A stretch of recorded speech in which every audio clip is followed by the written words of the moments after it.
అయితే 1200 మంది ఆత్మ బలిదానాల ద్వారా వచ్చినటువంటి తెలంగాణ రాష్ట్రంలో మళ్ళీ నిరుద్యోగులుగానే ఉన్నారు కానీ ఉద్యోగ అవకాశాలు ఇవ్వలేదంట. దీనికి ఏమంటారు మీరు? 100% కరెక్ట్ అండి. లేదు ఎక్కడైనా ఫ్రీ బస్ పెట్టిరు, మహిళలందరూ మంచిగా కిక్కిరిసిపోతుంది, ప్రతి బస్సులో కూడా పోతున్నారు. 200 యూనిట్ల కరెంట్ ఇస్తున్నారు, రైతులకు ఉచిత కరెంట్ ఇస్తున్నారు, రైతులకు రుణమాఫీ చేస్తున్నామని చెప్పేసి కూడా మీటింగ్లలో వాళ్ళు సభలు పెట్టు చెప్పులు కూడా పంపిణీ చేస్తున్నారు. ప్రజలు బస్సు ఎక్కాలంటే ఎన్ని గంటలు వెయిట్ చేయాల్సి ఉందో ప్రతి ఒక్కరికి కూడా తెలుసు, తెలంగాణ ప్రజలందరికీ. అంటే మీరు బీజేపీ పార్టీలో ఉన్నారు కాబట్టి కాంగ్రెస్ ని విమర్శిస్తారు. పార్టీ అని కదండి, మీరు రిపోర్ట్స్ ఉన్నాయండి చూడండి. మీరు బీజేపీ పార్టీలో ఉన్న ఈటెల రాజేందర్ అక్కడ సంకల్ప సభ పెట్టారు. ఈ సభ యొక్క ముఖ్య ఉద్దేశం ఏంటి అసలు? 11 సంవత్సరాలుగా సెంట్రల్ గవర్నమెంట్లో మోడీ పాలన వచ్చినప్పటి నుంచి ప్రజలకు ఏం సేవలు చేసామో, కేసీఆర్ సంబంధించినటువంటి బీఆర్ఎస్ పార్టీ శ్రేణులు కూడా దీంట్లో ప్రతి ఒక్కరికి ఉపయోగపడే విధంగా, ప్రతి రైతుకు ఉపయోగపడే విధంగా, లక్షల ఎకరాలకు మాగాని పండే విధంగా ఈ యొక్క ప్రాజెక్ట్ ఉంది. ఆభాస్ పాలు చేస్తున్నారు, కావాలనే కక్షపూరితంగా అంటారు. దీన్ని మీరు ఏకీభవిస్తారా లేకుంటే దాన్ని తిరస్కరిస్తారా? ఇప్పుడు ఈ కాలేజ్ ప్రాజెక్టులో కొంత ఇక్కడ రైతులు ఇచ్చినటువంటి భూమి ఇచ్చినటువంటి రైతులకి సరైన న్యాయం జరగలేదు. అయితే ఇంకొక విషయం ఏంటంటే దాదాపుగా సాధారణంగా బీజేపీ పార్టీ అంటే మతతత్వ పార్టీ, మతోన్మాది పార్టీ అని అంటున్నారు. ఏంటి, ఎందుకు ఆ పేరు ఎందుకు వస్తుంది, ఎందుకు ఆ పేరుతో అలా అంటున్నారు పబ్లిక్? అంటే మీరు ఇప్పుడు భారతీయ జనతా పార్టీ ఉద్యమకారులను మరిచాడు, ఉద్యమకారులను విస్మరించాడు కాబట్టి వాస్తవానికి ఉద్యమకారులను విస్మరించాడా? 100%. అయితే ఇంకో విషయం, ఇప్పుడు ఏఎస్ రావు నగర్లో ఉన్నటువంటి ప్రధాన సమస్య అంటే ఏం చెప్తారు? మీ శిరీషారెడ్డి మీకు అందుబాటులో ఉంటారా సేవలకు? ఏఎస్ రావు డివిజన్లో డ్రైనేజ్ సమస్య ఉన్నది, శ్మశాన వాటిక సుందరీకరణ ఇంతవరకు జరగలేదు.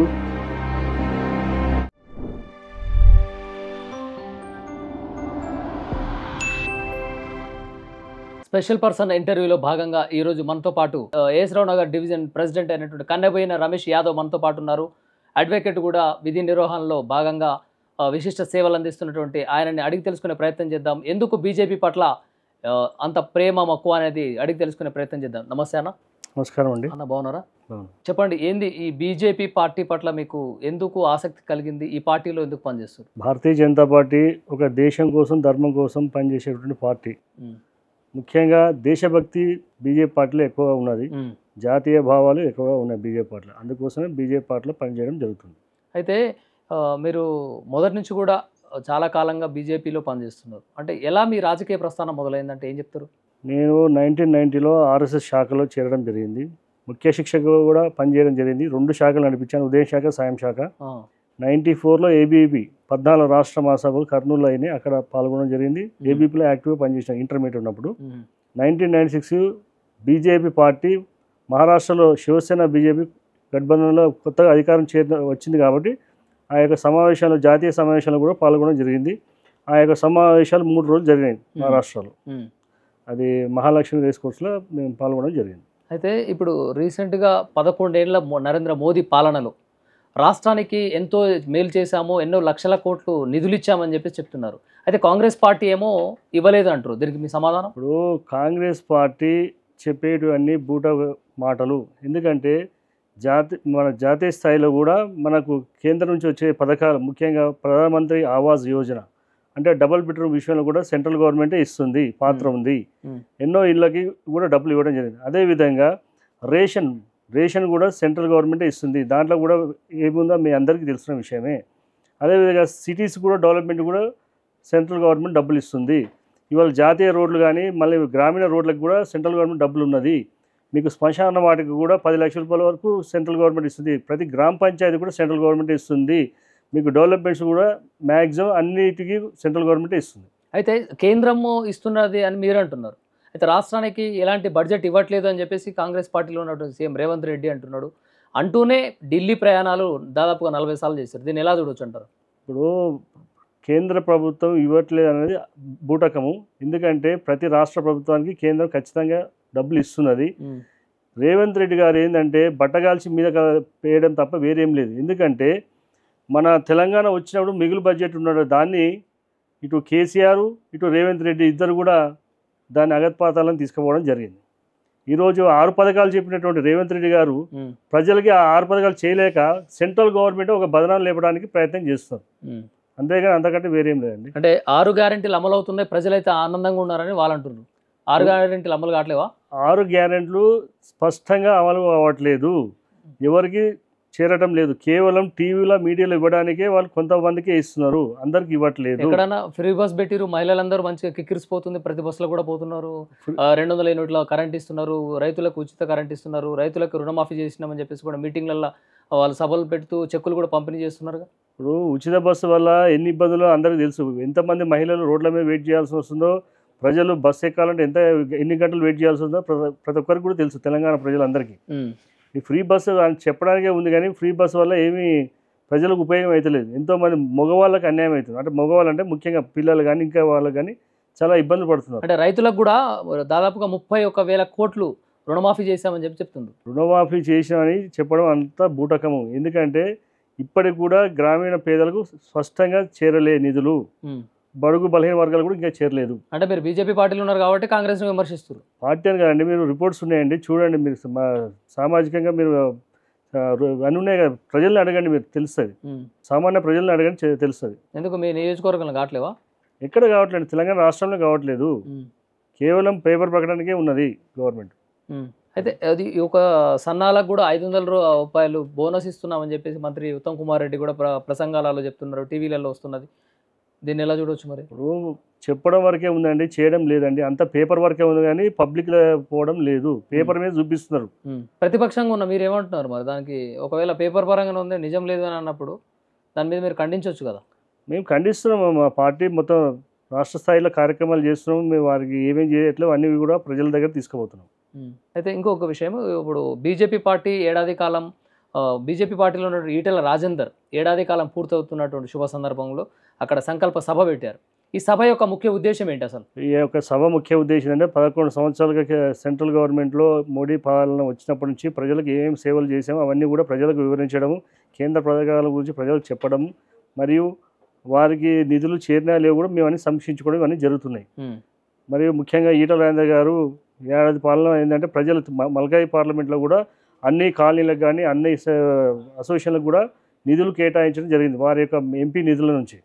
మన దగ్గర సాయిబాబా నగర్లో కూడా కమిటీ వాళ్ళకి సంబంధించి 10 లక్షలు చెక్ ఇవ్వడం జరిగింది ఈటల రాజేందర్ గారు ఆయన ఫండ్ నుంచి. అంటే ప్రత్యక్షంగా ఈటల రాజేందర్ మీతో ఎలా ఉంటారు? లేకుంటే మేజర్గా అయినటువంటి పార్లమెంట్ మల్కాజ్గిరి, అక్కడ చాలామంది ఓటర్లు ఉన్నటువంటి పరిస్థితి, అంతమందికి సమయాన్ని కేటాయించే సమయం ఉంటుందా ఈటల రాజేందర్కి? నా యొక్క రాజకీయ జీవితంలో ఒక మంచి నాయకుడు ఈటల రాజేందర్ గారు.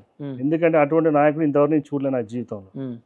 ప్రతి ఒక్కరు ఎవరు ఏది ఉన్నా ఏ పార్టీ వచ్చినా కూడా వారికి హక్కును చేర్చుకొని వారి యొక్క సమస్యలని వ్యక్తిగత సమస్యలు కూడా తీర్చడానికి 100% పనిచేస్తున్నారు. అటువంటి నాయకుడు చరిత్రలో తెలంగాణ చరిత్రలోనే. అయితే ఇప్పుడు తెలంగాణ రాష్ట్రం ఆవిర్భవించడానికి ప్రధాన కారణం కేసీఆరే అంటారు, మీరేమంటారు? ఇప్పుడు ముఖ్యంగా 1969లో తెలంగాణ ఉద్యమం జరిగింది, ఎంతోమంది బలైనారు, 370 వరకు కూడా చనిపోయారు. ఆ తర్వాత కూడా మేము కూడా తెలంగాణ ఉద్యమము 96లో సిహెచ్ విద్యాసాగర్ గారు రాష్ట్ర అధ్యక్షులప్పుడు కాకినాడ తీర్మానం చేసుకోవడం జరిగింది భారతీయ జనతా పార్టీ. మేము సెంట్రల్ పార్టీకి కూడా ఆ యొక్క నివేదిక ఇవ్వడం జరిగింది. ఆ తర్వాత 2007లో రాజ్నాథ్ సింగ్ జాతీయ అధ్యక్షులు వారు తెలంగాణకు మేము మద్దతు ఇస్తున్నామని చెప్పి ప్రకటించడం జరిగింది జాతీయ పార్టీలో. ఎందుకంటే కేసీఆర్ ఒక్కదారు కాదు, ముఖ్యంగా ఇందులో కమ్యూనిస్టులు ఉన్నారు, కాషాయ వారు అందరూ అన్ని సమిష్టి కృషితోటి అన్ని జేఏసీగా ఏర్పడి అన్ని వర్గాలు అన్ని పార్టీలు కూడా కలిసి ఒక జాయింట్ యాక్షన్గా తెలంగాణ ఉద్యమానికి పోరాటం చేయడం జరిగింది. కేసీఆర్ ఒక్కరికే కాదు, ఇందులో అందరికీ బాధ్యత ఉంది, అన్ని పార్టీలు కూడా వాళ్ళ యొక్క సేవలు అందించింది. అయితే కేసీఆర్ హయాంలో కట్టినటువంటి కాళేశ్వరం ప్రాజెక్ట్ ఏదైతే ఉందో దాని మీద కేసీఆర్ కూడా నోటీసులు ఇచ్చారు, ఈటెల రాజేందర్ కూడా నోటీసులు ఇచ్చారు. దీన్ని కేసీఆర్ని ఎలా చూడొచ్చు అంటారు? దీంట్లో 1,00,000 కోట్లు అవినీతి జరిగిందని చెప్పేసి ప్రతిపక్షంలో ఉన్నటువంటి మీ పార్టీ, ఇతర కాంగ్రెస్ పార్టీ కూడా అంటారు. అవినీతి జరిగిందా వాస్తవానికి? ఇప్పుడు నిజంగా అవినీతి జరిగితే విచారణ నిష్పాక్షికంగా జరిపించండి, దానికి ఏం ప్రాబ్లం లేదు. కానీ కొంతమందిని కావాలని ఇరికించే విధంగా చేయడం అది సరైన పద్ధతి కాదు. ముఖ్యంగా ఏంటంటే ఈటల ఏంటంటే ఆయన ఫైనాన్స్ సంబంధించి ఉన్నారు కాబట్టి ఫైనాన్స్ డిపార్ట్మెంట్ చూసుకుంటూ ఆయన అంతవరకే ఉంటాయి, కానీ మొత్తం ఆయనది బాధ్యత అయితే కాదు. ఈటల రాజేందర్ గారు బచ్చలేని మనిషి. మీకు ఏమైనా ప్రాబ్లమ్స్ ఉంటే కేసీఆర్ మీకు ఏమైనా ఉంటే నిష్పాక్షితంగా నిజ నిర్ధారణ కమిటీ వేసి మీరు చేయండి. కేసీఆర్కి సంబంధించినటువంటి బీఆర్ఎస్ పార్టీ శ్రేణులు కూడా దీంట్లో ప్రతి ఒక్కరికి ఉపయోగపడే విధంగా, ప్రతి రైతుకు ఉపయోగపడే విధంగా, 1,00,000 ఎకరాలకు మాగాని పండే విధంగా ఈ యొక్క ప్రాజెక్ట్ ఉంది, ఆబాస్ పాలు చేస్తున్నారు, కావాలనే కక్షపూరితంగా అంటారు. దీన్ని మీరు ఏకీభవిస్తారా? లేకుంటే దాన్ని తిరస్కరిస్తారా? ఇప్పుడు ఈ కాలేజ్ ప్రాజెక్టులో కొంత ఇక్కడ రైతులు ఇచ్చినటువంటి భూమి ఇచ్చినటువంటి రైతులకి సరైన న్యాయం జరగలేదు. ముఖ్యంగా అటువంటి వ్యవసాయం చేసే రైతులు వాళ్ళ ఊర్లు గ్రామాలు పోయినాయి ఈ యొక్క ప్రాజెక్టు వల్ల. ఈ ఈ లిఫ్ట్ ఇరిగేషన్ పథకం అనేది వేస్ట్. ఈ డబ్బులు కూడా అన్నీ వేస్ట్ చేసుకోవడం జరిగింది ఆయన. ప్రజలకు ఆయన ఒక ఇంజనీర్గా చేయడం జరిగింది తప్ప ఇంజనీర్ యొక్క ఒక సిస్టాన్ని ఫాలో కావాలి ఆయన. కేవలం కేసీఆర్ సొంతంగా చేసిన ప్రాజెక్ట్ ఇది కాళేశ్వరం ప్రాజెక్ట్. కాబట్టి దీంట్లో డబ్బులు అనేది మిస్యూజ్ అయితే జరిగి ఉండొచ్చు. అయితే ఇంకో విషయం ఏంటంటే ఇప్పుడు గతంలో కేసీఆర్ హయాంలో ఉద్యమకారులను మరిచాడు, ఉద్యమకారులను విస్మరించాడు కాబట్టే అని ఇప్పుడు ఉద్యమకారులు ఒక పోరాటమే చేస్తున్నారు. వాస్తవానికి ఉద్యమకారులను విస్మరించాడా? 100% విస్మరించారండి. తెలంగాణ కోసం పాటుపడ్డ ఎంతోమంది మేధావులు, ఎంతోమంది వాళ్ళ ఆర్థికంగా రాజకీయంగా వాళ్ళ సమయాన్ని ఇచ్చి కూడా పాల్గొన్న వాళ్ళు ఎంతోమంది కేసీఆర్ ఒక బూటకపు మాటల వల్ల వాళ్ళ యొక్క ప్రజా జీవనాన్ని ఇది చేసుకోవడం జరిగింది, అంటే విచ్ఛిన్నం చేసుకోవడం జరిగింది. తెలంగాణ పౌరులు చాలామంది చనిపోయారు. దాదాపు ఒక 1000 మంది వరకు ఆత్మ బలిదానం చేసుకున్నారు. అటువంటి కుటుంబాలకు కానీ తెలంగాణ ఉద్యమంలో పాల్గొన్న వాళ్ళకి కానీ ఏ విధంగా సహాయ సహకారాలు అందించలేదు. ముఖ్యంగా కొంతమందికే ఇచ్చారు, 100% ఇచ్చారు. అది కూడా ఇది కొంతమందికే పాటలు పాడేటోళ్ళకు వాళ్ళకి వీళ్ళకి ఇచ్చిన తప్ప నిజమైన తెలంగాణ పౌరులకు ఏమీ జరగలేదు. కేసీఆర్ వచ్చినాక తెలంగాణకి ఏదో జరుగుతున్న ఊహలు చెప్పారు కానీ ఆ ఊహలు నిజం కాలేదు. కేసీఆర్ వచ్చిన తెలంగాణ ప్రజలు చాలా అన్యాయం జరిగింది. తెలంగాణ పేరు చెప్పుకొని వచ్చిన వ్యక్తి తెలంగాణ ప్రజలకి ద్రోహం చేయడం జరిగింది. అయితే 1200 మంది ఆత్మ బలిదానాల ద్వారా వచ్చినటువంటి తెలంగాణ రాష్ట్రంలో మళ్ళీ నిరుద్యోగులుగానే ఉన్నారు కానీ ఉద్యోగ అవకాశాలు ఇవ్వలేదంటారు. దీనికి ఏమంటారు మీరు? అది 100% కరెక్ట్ అండి. ఉద్యోగ అవకాశాలు లేవు. ఇప్పుడు నడుస్తున్నటువంటి డిపార్ట్మెంట్లనే ఆయన నాశనం చేయడం జరిగింది. ఆర్టీసీని కార్మికులు ఎన్ని రోజులు ఆయన పస్తులు పెట్టడం జరిగింది, ఎంతమంది చనిపోయారు, ఎన్ని పరిస్థితులు ఆయన ఇబ్బంది పెట్టారు, ఆయన ఒక నిజాం పాలనలాగా చేయడం జరిగింది. దాన్ని ఎవరు కూడా ప్రజలు హర్షించరు. అందుకే ప్రజలు వారికి సరైనటువంటి గుణపాఠం చెప్పడం జరిగింది. అయితే ఇప్పుడు గతంలో కేసీఆర్ అలాగే ఉన్నాడు, ఇప్పుడు కాంగ్రెస్ అధికారంలోకి వచ్చినాక కూడా నోటిఫికేషన్ వేయట్లేదని చెప్పేసి విద్యార్థులు ఆందోళన చేస్తున్నారు. అది వాస్తవం ఎంత? వాళ్ళేమో కాంగ్రెస్ వాళ్ళు మేము అధికారంలోకి వచ్చిన వెంటనే 50,000 ఉద్యోగాలు ఇచ్చామని వాళ్ళు అంటున్నారు.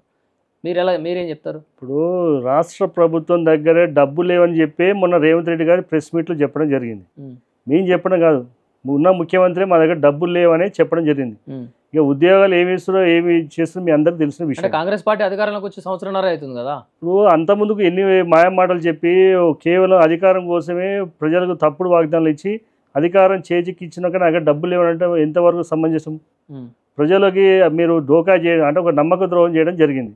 ఆ యొక్క నమ్మక ద్రోహానికి ప్రజలు సరైనటువంటి గురుపాఠం త్వరలో చెప్తారు. ఇంకో మాట ఏమంటున్నారు అంటే కేసీఆర్ చేసినటువంటి అప్పులకి మేము వడ్డీలు కడుతున్నాం, దాదాపుగా నెలకు 18,000 కోట్లు కడుతున్నాం అని చెప్పేసి అంటున్నారు. ఇది కూడా వాస్తవం లేదా? ఇప్పుడు కేసీఆర్ చేసినా మీరు చేసినా ఇప్పుడు ప్రభుత్వంలో అధికారం వచ్చినప్పుడు అధికారంగా నువ్వు మాట్లాడే పద్ధతిలో విషయం ఉండాలి. అప్పులని చెప్పి నువ్వు అట్లా అన్నప్పుడు నీకు పరిపాలన చేయడం చేత కాకుండా రాజీనామా చేసి వేరే వాళ్ళకి ఇవ్వండి. కానీ నువ్వు పరిపాలన చేస్తా అని చెప్పి వచ్చి ఇవన్నీ అయినాయని చెప్పి తప్పుదో పోయే విధంగా మాట్లాడు, ప్రజల్ని తప్పుదో పట్టించే విధంగా ప్రయత్నం చేస్తున్నారు ఆయన. అంటే ఆయన డబ్బులు నా దగ్గర లేవని చేతులు ఎత్తేసే పరిస్థితి. తెలంగాణ రాష్ట్ర ప్రజలకు కూడా బడ్జెట్ విలువలు, బడ్జెట్ యొక్క పద్ధతులు, బడ్జెట్ యొక్క స్థితిగతులు తెలవాలని చెప్తుండే అనుకోవచ్చు కదా. నువ్వు తెలవాలనుకున్నప్పుడు సిస్టమ్ వేరే ఉంటుంది, తెలియవచ్చు. కానీ ఎంతవరకు ఉంటుందో అంతవరకే ఉంటుంది అది. దాన్ని మొత్తం ప్రజలు అయితే ఏంటంటే ఆయన చెప్పడం వల్ల కూడా రాష్ట్రానికి వచ్చే పెట్టుబడులు కూడా రాకుండా పోతున్నాయి.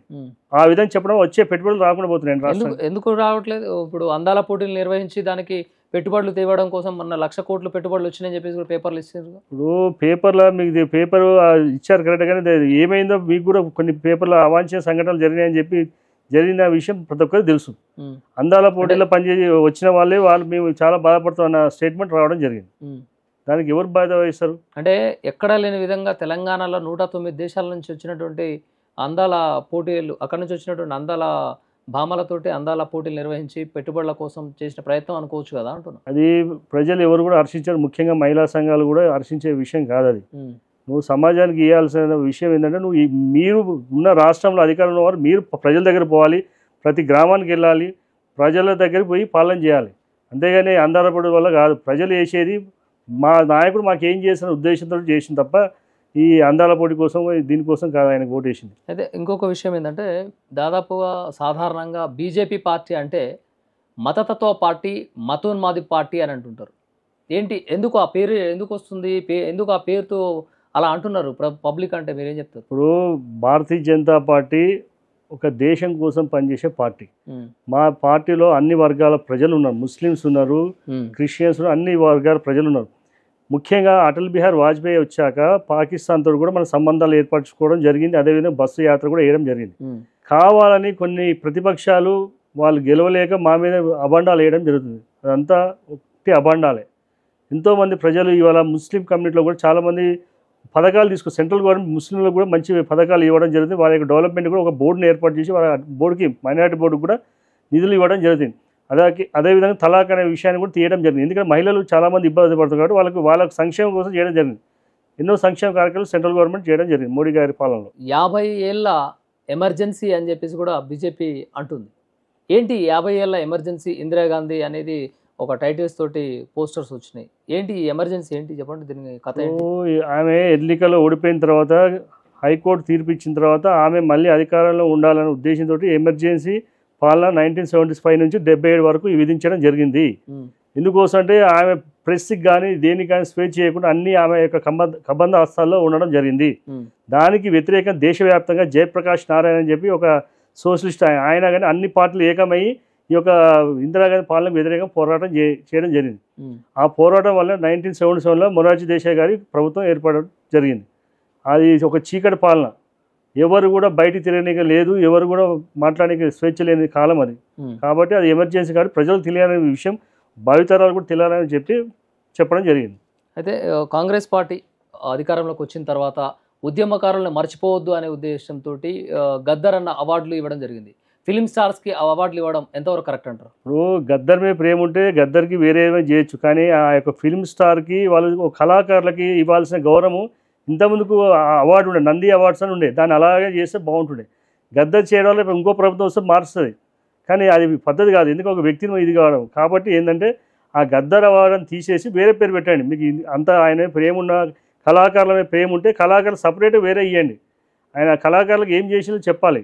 గద్దర్ పేరు పెట్టగానే కాదు, ఇక్కడ గద్దర్ పేరు పెట్టినంత మాత్రాన కళాకారులకు ఏ విధంగా సహాయ సహకారాలు అందించో చెప్పాలని మా యొక్క విజ్ఞప్తి. అంటే స్పెషల్గా సినిమా స్టార్స్కి గద్దర్ అవార్డులు ఇవ్వడం ఎంతవరకు కరెక్టా లేకుంటే తప్ప అనేది నేను అడిగేది మిమ్మల్ని. అది 100% తప్పండి. గద్దర్ అవార్డు ఇవ్వడం వల్ల సమాజాన్ని ఏ విధంగా పోవాలో ఆయన చెప్పాలి. ఆయన ఏ విధంగా పాటలు పాడడంలో దానివల్ల ఆయన ఇన్స్పిరేషన్ వల్ల ఎంతమంది నక్సలైట్లు అందరికీ తెలిసిన విషయమే. ఎంతో మంది పిల్లలు విప్లవ పార్టీలో పోవడం జరిగింది ఆయన యొక్క పాటల వల్ల. కాబట్టి సమాజాన్ని ఆయన డైవర్ట్ చేసిండు. మళ్ళీ ఆయన చేసినప్పుడు ఆయన కుటుంబం ఏ విధంగా ఉంది, ఆయన కొడుకు ఏది ఉంది, వాళ్ళకి చెప్పాలి. వాళ్ళు ఏం చేస్తున్నారు ఇప్పుడు చెప్పాలి. కానీ వాళ్ళ పిల్లలు ఏమో మంచిగా ఉండాలి, బయట సమాజం చెడిపోలే విధంగా గద్దర్ గారి పాటలు ఉన్నాయి. అది ఇంకో విషయం ఏంటంటే కాంగ్రెస్ అధికారంలోకి వచ్చిన తర్వాత ఎక్కడైనా కూడా మూసి సుందరీకరణ చేస్తా అన్నా, లేకుంటే హైడ్రా వల్ల చెరువులు కట్టడాలు అక్రమ కట్టడాలు ఉన్నా కూడా వాటిని నిర్మాణంలో అక్రమంగా కట్టడం చేసినటువంటి నిర్మాణాలు ఏదైనా కూడా కూల్చివేద్దామన్నా కూడా ప్రతిపక్షంలో ఉన్నటువంటి మీ party, BJP party, BRS party ఎదురుపడుతున్నారని చెప్పేసి అంటారు. దీనికి మీ సమాధానం ఏంటి? ఇప్పుడు సుందరీకరణకి ఎవరు వ్యతిరేకం కాదు. అది మూసీ నది మంచిగా ఉండాలని అందరూ కోరుకుంటున్నాం. కానీ ఆ మూసీ నదిలో తీస్తున్న వారికి వాళ్ళ యొక్క పేద ప్రజలకు ఏం న్యాయం చేసినా ప్రజలకి చెప్పాలనే మా యొక్క విజ్ఞప్తి. ఒక ఇల్లు అనేది ఒక కుటుంబానికి ఒక జీవిత కళ. ఎంతో కష్టపడి తినగా ఏదో విధంగా కష్టపడి ఒక ఇల్లు కట్టుకుంటారు. ఆ కట్టుకున్న పోమని రోడ్డు మీద వాడు ఏడపోవాలి, వాళ్ళ నిలవలేని పరిస్థితులు ఏం చేయాలి? వాళ్ళకి న్యాయం చేయమంటున్నాం. మేము హైడ్రా కూడా వ్యతిరేకం కాదు. చెరువులు గిరువులు ఉన్నప్పుడు నువ్వు ఈ పర్మిషన్ ఎట్లా ఇచ్చినావు? హెచ్ఎండి లెవెల్లో కూడా పర్మిషన్ ఇచ్చి కూలగొడతా అంటే ఎంతవరకు సమంజసం? అప్పుడు ఏం చేసిన అధికారులు? నిజంగా చేయాలనుకుంటే మళ్ళీ అప్పటి నుంచి డేటా తీసి అధికారుల మీద సస్పెండ్ చేసి వాళ్ళు ఏమైనా రైట్ చేసి వాళ్ళకి న్యాయం చేయండి. కానీ నా ఇష్టం ఉన్నట్టు చేస్తుంటే అది సమాజం ఒప్పుకోదు. ఎందుకంటే ప్రజలే దేవుళ్ళు. కవి చెప్పిన దేశ ప్రజలు మట్టి కాదు మనుషులే అని చెప్పి అన్నట్టు మనుషులు మన అందరం మనుషులు కాబట్టి మనుషులకు న్యాయం చేయ విషయంలో మీరు పరిపాలన ఉండాలి. కానీ వాళ్ళు ఒక మట్టి అని చెప్పి మీరు భావిస్తే అది ప్రజలు హర్షించరు. కాబట్టి మేము ప్రజలు న్యాయం చేయడానికి కోసం భారతీయ జనతా పార్టీ పోరాటం చేస్తుంది. అయితే ఇంకో విషయం, ఇప్పుడు ఏఎస్ రావు నగర్లో ఉన్నటువంటి ప్రధాన సమస్య అంటే ఏం చెప్తారు? మీ శిరీషారెడ్డి మీకు అందుబాటులో ఉంటారా సేవలకి? ఇప్పుడు ముఖ్య సమస్యలు అంటే ఏఎస్ రావు డివిజన్లో డ్రైనేజ్ సమస్య ఉన్నది, శ్మశాన వాటిక సుందరీకరణ ఇంతవరకు జరగలేదు, రోడ్ల సమస్య ఉన్నాయి. ఈ సమస్యలు ఎప్పటికీ నిరంతరం ఉంటాయి. ఎందుకంటే ఈ నాలాలు కూడా కబ్జాలు అయినాయి. ఇక్కడ మా మహేష్నగర్ నాలా మీద కూడా ఇల్లు కట్టడం జరిగింది. ఈ యొక్క ప్రభుత్వ అధికారులు అవినీతికి అలవాటైపోయి మొత్తం పార్కులు కూడా కబ్జా చేయడం జరిగింది, రోడ్లు కూడా కబ్జా చేయడం జరిగింది. ఇవన్నిటి మీద మేము గతంలో కంప్లైంట్ ఇవ్వడం జరిగింది. శిరీషారెడ్డి ఏ ఓటు మీద గెలిచారు? వాళ్ళు ఏ పార్టీ నుండి? వారు కాంగ్రెస్ పార్టీ నుంచి గెలవడం జరిగిందండి కార్పొరేటర్గా. ఓకే. అప్పుడు జిహెచ్ఎంసీ రెండు సీట్లు ఉండే, ఒకటి ఎల్బినారు, ఒకటి ఉప్పలు, ఒకటి మన ఉప్పలనే 2 సీట్లు ఉన్నాయి జిహెచ్ఎంసీ కాంగ్రెస్ పార్టీకి. అసలు ఎక్కడ కూడా సీటు గెలవలే. ఆ తర్వాత మళ్ళీ ఎల్బినార్లో గెలవడం జరిగింది. శిరీషారెడ్డి ఆమె కాంగ్రెస్ పార్టీగా బొమ్మాయి మీద గెలవడం జరిగింది. ఇప్పుడు బీఆర్ఎస్లో ఉన్నారా? ఇప్పుడు ప్రజెంట్ బీఆర్ఎస్ పార్టీలో చేరడం జరిగింది. వారు అంటే మీతో అంటే మాట్లాడడము, ఏమైనా సమస్యలు ఉంటే నెరవేరుస్తుంటారా? సమస్యల నివృత్తి కోసం పనిచేస్తారా? ఆమె ఏంటంటే ప్రజలకు తెలుసు, మనం ఆమె ప్రజలకు అందుబాటులో ఉంటారో వారికి తెలుసు. ఇంకా మనం వ్యక్తిగతంగా మాట్లాడలేం. ఎందుకంటే సమస్యలు అనేది మేము తీసుకుపోతాం, వారితో మాకు ఏం ఉపయోగం ఉండదు. ఎందుకంటే ప్రజల సమస్యలు అనేది మేము అధికారులకు చెప్తాం, అధికారులు ఏమంటే వాళ్ళు తీరుస్తారు. అంటే ఇప్పుడు రీసెంట్గా కూడా జిహెచ్ఎంసీలో బీజేపీ పార్టీ కార్పొరేటర్లు అందరూ కూడా అక్కడ ధర్నా చేశారు. ఎందుకు ఈ ధర్నా చేయాల్సి వచ్చింది? ఇప్పుడు వాళ్ళకి ఇంకొక 5-6 నెలల అధికారం దిగిపోతున్నారు. ముఖ్యంగా అక్కడ ఏం డెవలప్మెంట్ జరగలేదు. ఆ యొక్క నిధులు ఇస్తే వాళ్ళకి డెవలప్మెంట్ వాళ్ళ హయాంలో జరుగుతాయని చెప్పి వాళ్ళు కార్యక్రమం చేసి దానికి మద్దతుగా ఈటెల రాజేందర్ గారు వెళ్ళి వారికి సపోర్టుగా మేయర్ గారితో మాట్లాడి ఆ యొక్క కార్పొరేటర్లు అందరికీ కూడా నిధులు ఇవ్వడం జరిగింది. అన్ని జిహెచ్ఎం సంబంధించి అన్ని కార్పొరేటర్లు కూడా డబ్బులు రావడం జరిగింది. వాళ్ళు కూడా సంతోషించడం జరిగింది. వారు కూడా ఈ డెవలప్మెంట్ కార్యక్రమాలు చేయడం జరుగుతుంది. అంటే బీజేపీ పార్టీ అంటే సమస్యలు ఉంటే ఎప్పుడైనా హిందువుల ఆలయాలపైన లేకుంటే మహిళల పైన అఘాయిత్యాలు జరిగినప్పుడు బీజేపీ పార్టీ శ్రేణులు అంతా రోడ్ల మీదకి వస్తున్నారు. మిగిలిన పార్టీలు ఎందుకు రారంటారు? ఇప్పుడు మిగిలిన పార్టీ అంటే వాళ్ళు లౌకికం పేరు పెట్టుకొని ఒకే వర్గానికి వారు కొమ్ము కాయడం జరుగుతుంది. పేరుకు లౌకికవాదులు కానీ ఒకే వర్గానికి వారు సపోర్ట్ ఇవ్వడం జరుగుతుంది. మీరేంటి అసలు కన్నెబోయిన రమేష్ యాదవ్ ఎజెండా ఏంటి? ప్రజలకు ఈ బీజేపీ పార్టీలో ఎందుకు పనిచేయాలనుకుంటారు? రానున్న రోజుల్లో ఎలాంటి కార్యాచరణ రూపొందిస్తారు? భారతీయ జనతా పార్టీలో ఎంతోమంది త్యాగ పురుషులు ఉన్నారు. ముఖ్యంగా మా మొట్టమొదటి అధ్యక్షుడు శ్యామ్ ప్రసాద్ ముఖర్జీ గారు వారు ఏంటంటే వారి బలిదానం కావడం జరిగింది. 370 ఆర్టికల్ వ్యతిరేకంగా వారు పోరాటం చేస్తే వారు కూడా చనిపోవడం జరిగింది. అదేవిధంగా దీన్ దయాళ్ ఉపాధ్యాయ గారు, ఆయన కూడా ఒక టీచరు, ఆయన కూడా రైలు దాంట్లో ఆయన కూడా చంపడం జరిగింది. ఇవన్నీ కుట్రలు జరిగినా కూడా పార్టీ అంటే ఎందుకంటే వారు దేశం కోసం, ధర్మం కోసం వారి యొక్క ప్రాణత్యాగం చేయడం జరిగింది. కాబట్టి అటువంటి పార్టీలు చేస్తే మనం దేశానికి సేవ చేసిన భావంగా మేము భారతీయ జనతా పార్టీలో పనిచేయడం జరుగుతుంది. ఇదే కాంగ్రెస్ పార్టీ రమేష్ యాదవ్కి ఏదైనా ఉన్నతమైనటువంటి పదవి ఇస్తాము, టికెట్ ఇస్తాము, మా పార్టీలకు రా అంటే రమేష్ యాదవ్ ఆ పార్టీలకు చేరతాడా? నా జీవితం అయిపోయేంత వరకు ఒకటే పార్టీ, భారతీయ జనతా పార్టీ తప్ప వేరే పార్టీ పోయే ప్రసక్తి లేదు. మీ భారతీయ జనతా పార్టీలో కరెక్ట్గా అధ్యక్షులే లేరు కదా, రాష్ట్ర అధ్యక్షులు? అది జాతీయ స్థాయి పార్టీ నిర్ణయిస్తుంది. రాష్ట్ర అధ్యక్షులు అనేది జాతీయ స్థాయిలో నిర్ణయించే విషయం. అది వస్తుంది తొందరలోనే మీకు ప్రకటన. అంటే ఎవరుంటే బాగుంటుంది అనిపిస్తుంది మీ అంచనా ప్రకారం అధ్యక్షుడి పదవిలో? మేము బడుగు బలహీన వర్గాలకు సంబంధించిన వ్యక్తి ఉండాలని మేము కోరుకుంటున్నామండి. అయితే రానున్న రోజుల్లో బీసీ వాదం వినిపిస్తుంది. ఈ బీసీ వాదంలో బీజేపీకి ఏమైనా ప్రజలు ఆదరిస్తారంటారా? మొన్న ఎమ్మెల్యే ఎలక్షన్ కూడా మేము బీసీ ముఖ్యమంత్రి చేస్తామని చెప్పి కేంద్ర పార్టీ ప్రకటించడం జరిగింది. కాబట్టి మేము కూడా బీసీ అధ్యక్షులు వస్తే బీసీలకి ఎక్కువ సీట్లు వస్తాయి.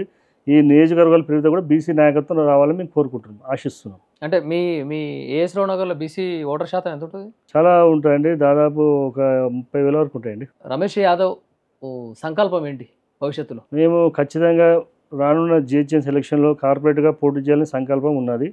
దానికి ఈ యొక్క తెలంగాణ మన ఏఎస్ఆర్ ప్రజలు కూడా వారి యొక్క మద్దతు ఇస్తారని మేము కోరుతున్నాం. ఆర్థిక నేపథ్యం ఎలా ఉంటుంది మరి రమేష్ యాదవ్ వాళ్ళ ఆర్థిక స్థితిగతులు? ఉన్నది, మాకు దేవుడు ఇచ్చిన వరకు మనం ప్రశాంతంగా. అంటే కార్పొరేటర్ అంటే కొంత ఖర్చుతో కూడుకున్న పని కదా. మా బీజేపీ పార్టీలో ఖర్చు ఉన్నా లేకున్నా పార్టీ సిద్ధాంతాల కోసం మేము పనిచేస్తాం కాబట్టి పార్టీ ఆ విషయాలన్నీ నిర్ణయం తీసుకుంటారు పార్టీ. ఇది రమేష్ యాదవ్ గారి మాటల్లో విన్నాం. ఎప్పుడైనా కూడా ప్రజలకు అందుబాటులో ఉంటూ ఏ సమస్య పైన కూడా ప్రభుత్వాన్ని నిలదీస్తానని చెప్పేసి చెప్తున్నటువంటి రమేష్ యాదవ్ మాటలు విన్నాము. మరో స్పెషల్ గెస్ట్తో మేము ముందుంటాను. చూస్తున్నాను ఖైజర్ న్యూస్. నమస్తే, నేను మీ గంగాధర్. నమస్తే. నమస్కారం, థ్యాంక్ యూ.